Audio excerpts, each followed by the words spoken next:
happy Fertility Thursday. I was on stories a few weeks ago, and I was sharing that I got some new teas, and I was using like a coffee press to make my loose leaf teas. And a few people said that they were interested in learning more about my tea routine, my tea regime. So that is what we are going to talk about today. Excuse me. I have my books here too. So these are a few of the books that I got during my studies. I'll link these somewhere. But Rosemary Gladstar is a popular herbalist. I am interested in learning more about any women of color as well who are herbalists, but these are so far like my tried and true, like, good morning. These are my tried and true herb reference books. Like I look at these all the time. So this is my stash. I just ordered all these loose leaf teas in the past few weeks. Right after I found out that I was pregnant, I knew that I wanted to just double down and do more things to support my fertility. And, I'm all about, doing things more the holistic way. So I knew herbs were going to be my go-to. But the wonderful thing is that a lot of these herbs are fertility supporting, pregnancy supporting, menstruating people supporting. So I'm going to go through them, and I just wrote down a few notes just to make sure I don't miss anything. But yeah, I have about there's not 6, there's like 10, maybe 10 of them. So we'll go through 10 of them real quick. And then you all can let me know if you have any more questions or need more details. I'm just going to try to do a quick little overview. I could probably talk 15 minutes about each one of these, but we're not going to do that. I also have some tea going today. I didn't actually use any of the loose leaf teas, but I am dealing with a little nausea. And so I have, this is Moroccan mint, and this one is ginger. And both are anti-spasmodic and supportive for the digestive system to help kind of soothe the nausea, and also just supporting during pregnancy. Sometimes constipation is a thing, so just supporting digestion. So I've been drinking this off and on when I'm too lazy to kind of do the whole shebang over here. So I do have some tea going. Ginger, just in general, is very good for the reproductive system. I use this isn't traditional medicinals. I either buy traditional medicinals. Any tea that I buy is going to be organic, first of all, but this one actually is Yogi brand. And I flip it over to the back and read the labels and make sure there's no natural flavors, nothing kind of funky going on. But yeah, so ginger is really supportive for during menstruation anyway. So I have them actually sorted in alphabetical order. So we're going to go through it that way. So the first one up is going to be ashwagandha. And you may have heard this, it's kind of trending, maybe sort of a little bit. Ashwagandha is very supportive for your nervous system. And it's just very supportive for relaxing in a way to the nervous system.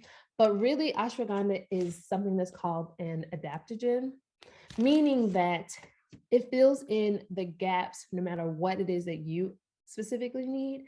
So if you are someone who needs to be brought down, it will bring you down. If you're someone who needs to be brought up, it will bring you up. There's a whole list of adaptogens that work that way. And they just kind of get in there and fill in what you need, fill in what you're missing. So ashwagandha is really good for that. Some of these I do have, so this is my own personal cheat sheet that I wrote for myself. And I wrote them out okay, these are more some that I want to take during the day. These are more some that I want to take during the night. I kind of followed that, but this would be good at night. Ashwagandha right before bed with some chamomile right before bed, maybe some lavender mixed in.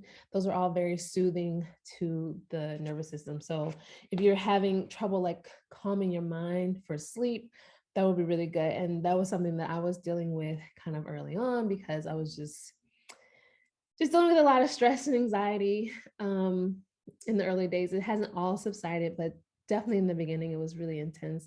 And so I was like, okay, yeah, I'm gonna need me some calming things. So like I said, I'm gonna go kind of alphabetically. This next one is black haw bark, and it actually is unopened. This I ordered as this helps for the threat of miscarriage. As you may or may not know, or I've mentioned, if you follow me at this point, I do have a history of recurrent miscarriage to early miscarriages. And so your body will do what it is meant to do. So this isn't to save a pregnancy necessarily. If Mother Nature and nature has deemed it more healthy to end the pregnancy, that is what's going to happen. But if there's other reasons why you are cramping and having bleeding, and there's the threat of miscarriage for other reasons, other than just your body doing what it's meant to do, this is something that would be supportive. Like I said, I don't have it open yet. I may make a tincture from this to have prepared in case of something, but it is not to be used daily. Like I said, I haven't even opened it, I haven't touched it yet, but it's something that I wanted to have on deck. It quiets the uterus. So if there's unusual cramping, it will quiet that in most cases, and help possibly in some cases prevent. Let me know if you have any questions.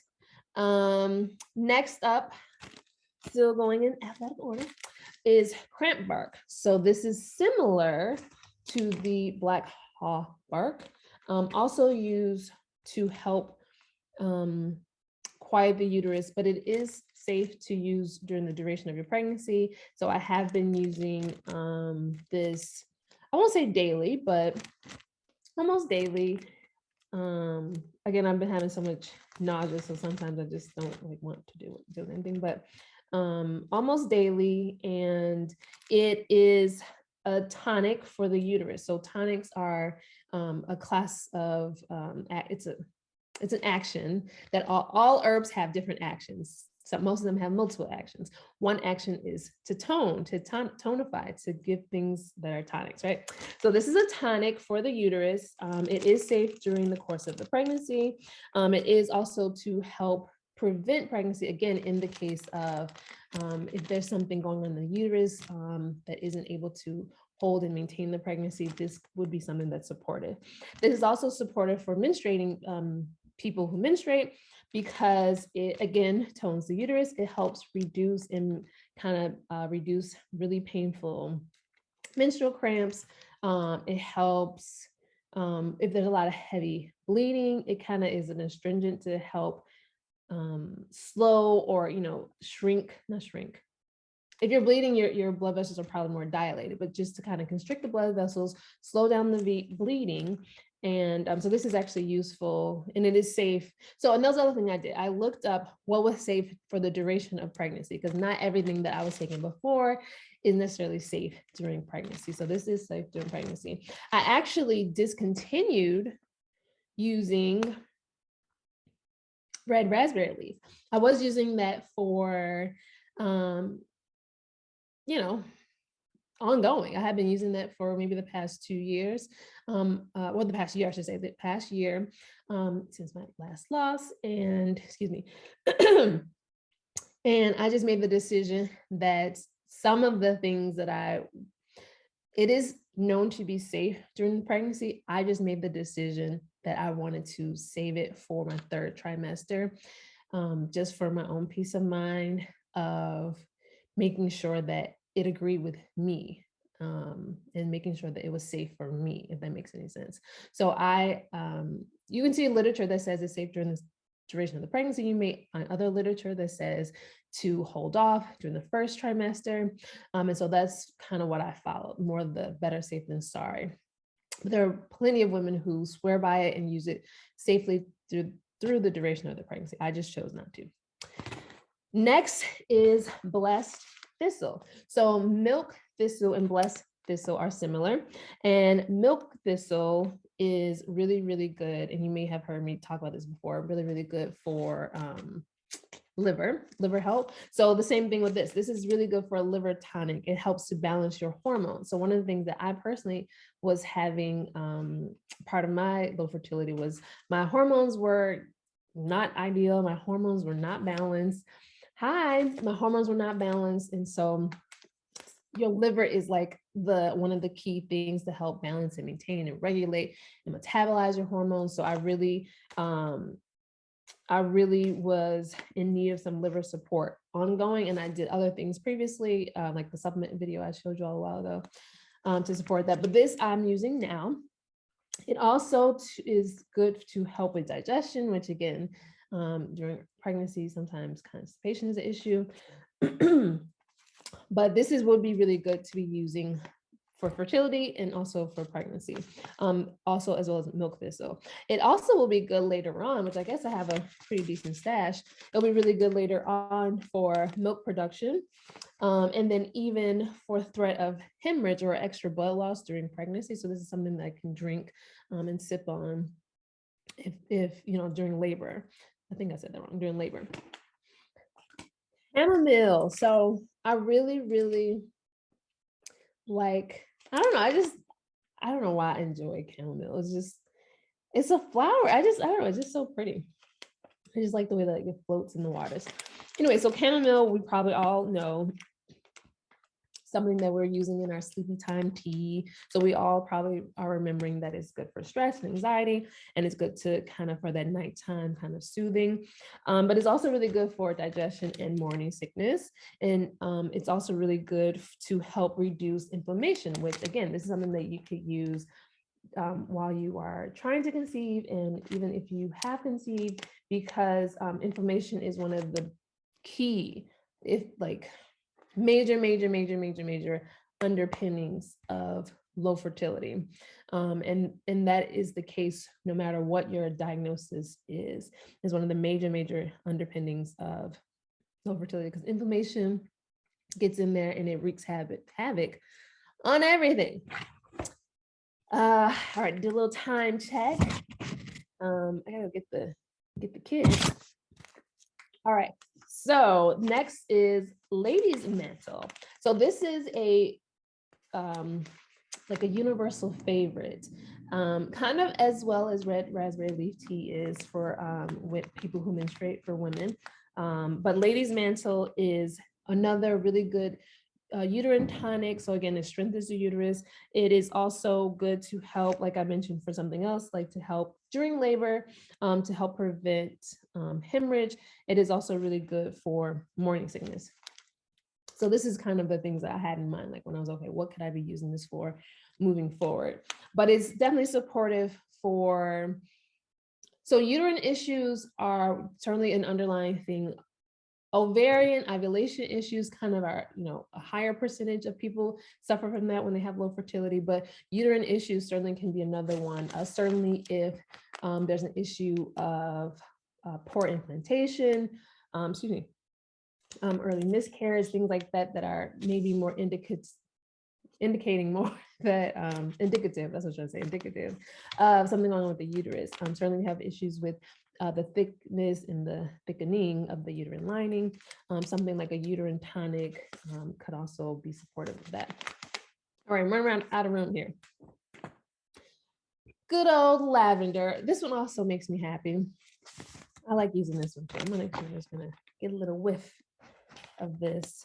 I tried to grow lavender. I did grow lavender. It smells so good 2 years ago, but never enough to have this huge, a huge stash like this. So I'm gonna get my herb garden together next season. So lavender, again, we know that this is really good for supporting relaxation. We know that it is really good to support. It's actually really good for menstrual health just in general. It's good for during labor to help, soothe soothe the stress and pain of labor. It's actually been studied that women who use this during labor have report decreased experience of pain and distress and all that. So I've been adding this, like I said, I have these kind of broken down into like morning and night. And so I do this more at night, a little bit. I have a system, but I don't. And that's really, I would say, applies to like everything. Like you don't have to be so regimented and so like strict. It's just the dose. You just have to get a dose in, and you have to add it to your routine. I always talk about like CMOS, how CMOS is kind of like a thing, and it's so beneficial, right? But you can't just like jump on the bandwagon and expect to have like these amazing results, because the cultures who have found the benefits use it since they're kids. Like, this is just part of their culture. This is how their family, has incorporated into their lifestyle. So this is what we need to do. And we do want to find these wonderful herbs and supplements. I want to make sure that we're getting the benefits. It can't just be like a fair weather friend, It has to be something that we incorporate for the long term. And I reposted something from the TTC Trying to Conceive Nutritionist. Just the other day I reposted it, and it was so like, yes, nutrition and herbs and all these things are slow medicine. We're so used to microwave results. We're so used to going to the doctor, maybe getting a prescription, maybe, and just having like that immediate relief.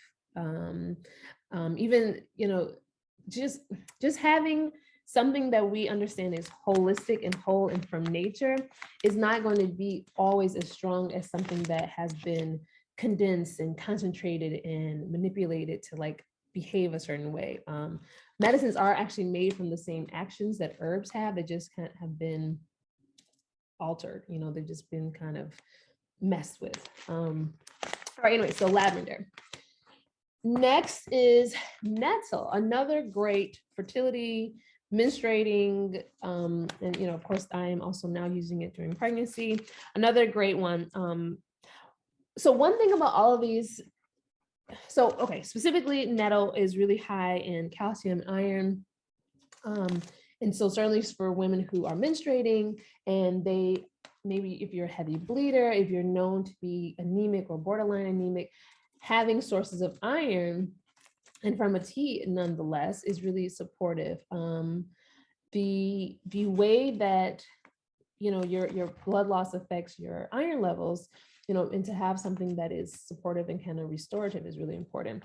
And so that is really, iron is certainly a nutrient, a mineral that is really important for fertility to help support just your fertile health in general. And so if you're someone who's low in iron, or someone who has digestive issues that help you prevent absorbing iron, or just whatever the issue is that you may have with iron. But if you're menstruating, again, this is something that's really helpful to have a tea. A nettle leaf tea is really supportive for iron, and calcium is so important. And it actually it helps maintain your blood volume and your water retention and all those different things that can get wonky. It's really good as a tonic. It can also support hemorrhage or reduce the risk of hemorrhage. And it's actually really good to support fatigue. You need all these herbs, vitamins and minerals to help your body, stay energized and do all the functions and, do all the things that you're supposed to do. Okay, next up is oat straw. Of course, not to be confused with oatmeal. Excuse me. This one is another one that's really good in minerals. So this also has calcium and magnesium. And listen, magnesium is one of the talked about, like underdog minerals, because it is important for like 300 plus pathways and reactions that happen in your body. Okay, so I actually take a magnesium specific supplement because I realized that I was struggling, and I could pinpoint, okay, it's probably magnesium. Anyway, so this is really high in magnesium. Again, it's good for your nervous system. If you're someone who has anxiety and stress, magnesium may be one of the culprits.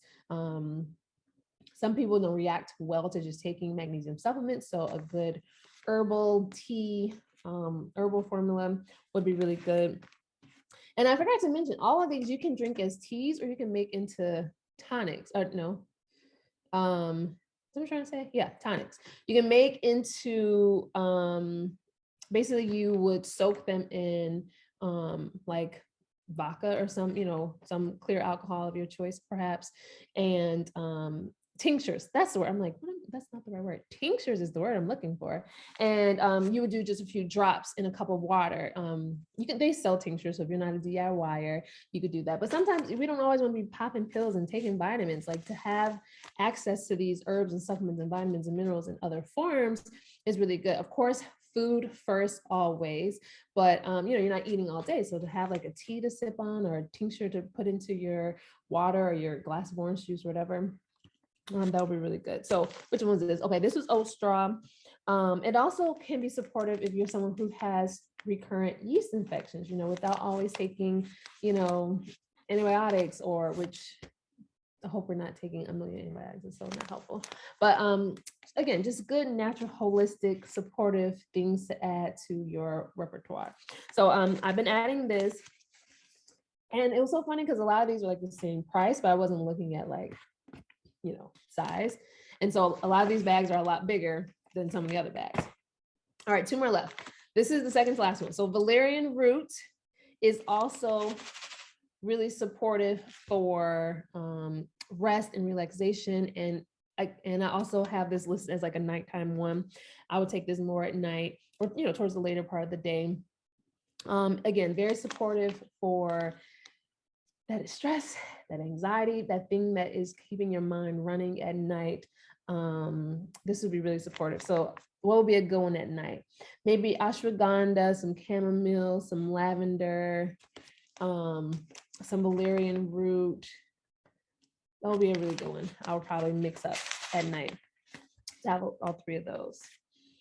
All right, last but literally and certainly and very much so, not least, is this teeny tiny bag. Remember I was telling you, like, these are like the same price, but wild yam root.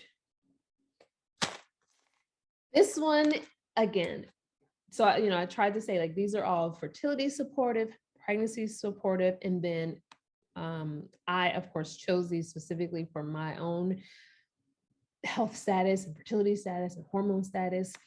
So wild yam is a natural, I want to use my words carefully, support to help maintain and increase your progesterone levels. Wild yam root is, because the whole thing is that between estrogen and progesterone, there's a formula, like a sweet spot, basically. And so this will not only help maintain the progesterone levels, but more so to help maintain the estrogen progesterone ratio. And it is really important to me because this was something that I found out at the beginning of the year. Progesterone was something that I found out at the beginning of the year. It was something that I was having major issues with. A good healthy progesterone fertility level would be like a 10. 10 to be in the game. 15 sounds good. 20, let's do it. That's even better, right? So 10 to 20, right? 15 or higher probably is more like fertility supportive. I was at 9. And so and progesterone is key, vital, important, unavoidable to have really strong levels during pregnancy. So during the implantation, right when the fertilized egg is trying to implant, all those things, when you're trying to tell your body that, hey, I'm pregnant, don't start my period, don't release this egg, or, don't shed the lining. Progesterone is that girl. She's the one that's doing all the talking. And so for me to have really low levels wasn't really healthy. Nor, so then your progesterone and your the follicle that the egg came from is doing all the work, making all the progesterones until the placenta can start to grow and build, and then it takes over in the progesterone factory, making factory, because progesterone is still important for the duration of your pregnancy to keep it all together. And so it is also important for your body to make its own, and then for that handoff, that transition between when your follicle is the one that's making and the placenta and the baby, the placenta is making its own levels. So to have really strong, healthy progesterone levels was like, when I found out mine was 9, I'm like, okay, what are we doing here? So this is really supportive. Again, fertility support for women who menstruate, certainly during pregnancy, early pregnancy. This is really supportive. So wild yam root. Again, some of these are more expensive. You see, this is a smaller bag. Some of these things have been harvested, perhaps. There's a different word. I'm gonna think of it later. Over harvested, and now they're just more rare and therefore more expensive and harder to cultivate. And so that's why this one is small. So this is something that I was taking a little bit every day. Between the wild yam root, and the cramp bark, I would probably start my tea base with these 2 and then add whatever else for the day that I wanted to be drinking. And that's it. So that is my current loose leaf tea stash. As I mentioned, I still do a good bag tea. One of these days I want to get into making my own. I'm not going to find it, of course. Oh, here it is. I realized that you can buy your own like tea bags. Can you see that? You can buy your own tea bags and fill them. It's like a little drawstring. And I want to get into that and kind of, maybe give like a cute little thank you gift to maybe new clients, or like a loose leaf, a handmade by me, personalized loose leaf tea blend as a little thank you or a little support for them. That's something I'm thinking about doing one day. But like I said, these are my current blends. I do split up. Maybe I have certain ones in the day, certain ones at night. I use my tea press because that thing is like genius. I'd still use my tea ball. If you have a good tea ball, that's good too. But you just need like a little, what would I say equivalent? Half a teaspoon to a teaspoon of each herb. And once it hydrates, it kind of gets sweats and swells a little bit. So that's a good size. Just think about how much is in like a tea bag, and they'll let you know how much you need. So yeah, a good teaspoon, half teaspoon, and I do maybe like 3 or 4 in each, 3 or 4 different blends. So like I said, let me know if you end up having any questions or comments, or you want to know more about a particular herb that I mentioned. If you want to get into this, I'll tell you, these are from, like I mentioned, rosemary glasstar currently is my like go-to. If you all know any other certain women of color, I'll be interested in learning more about them. But this is her brand. Can you see that? Rosemary, I'll put it in the little comments. Rosemary's Garden. I have a few from Mountain. Oh, here we go. Mountain Rose Herbs. That's where the Black Haw is from. There are lots of great, reliable sources. You want to make sure you're getting your stuff from reliable sources, and you can know you're getting authentic, real herbs and not sawdust, because that is a real thing that people try to. There's like food fraud and herb fraud and all these type of things, right? So making sure you're getting the real deal potency, because you want these things to work for you, right? So you want to make sure you're getting what you ask for and what you pay for, because these things are not expensive. Again, I only use organic. That is a choice that I've decided. I would encourage you to do so too. I know you got to make your own decisions, but I would definitely encourage you to find organic, trusted sources. So I think that's it. Thank you for tuning in and watching live or later or whatever. And again, let me know if you have any questions, and I'll even be happy to share my actual tea making routine and how I kind of make the blends. I took a tea blending course, and so it's there's a little bit of rhyme, there's a little bit of reason, but it's, if you trust me, you'll be fine. Just blend up your herbs as you see fit, and get to know them, if that makes any sense. Get to know them and how you experience them, and that'll kind of help you make your blends.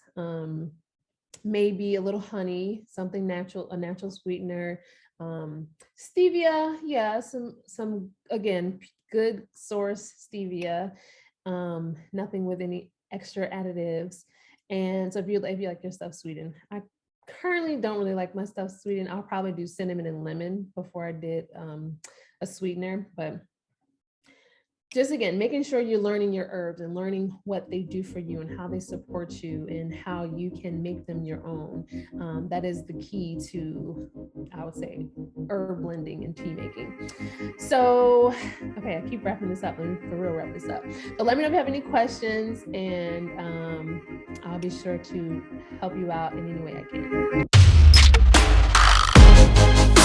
can.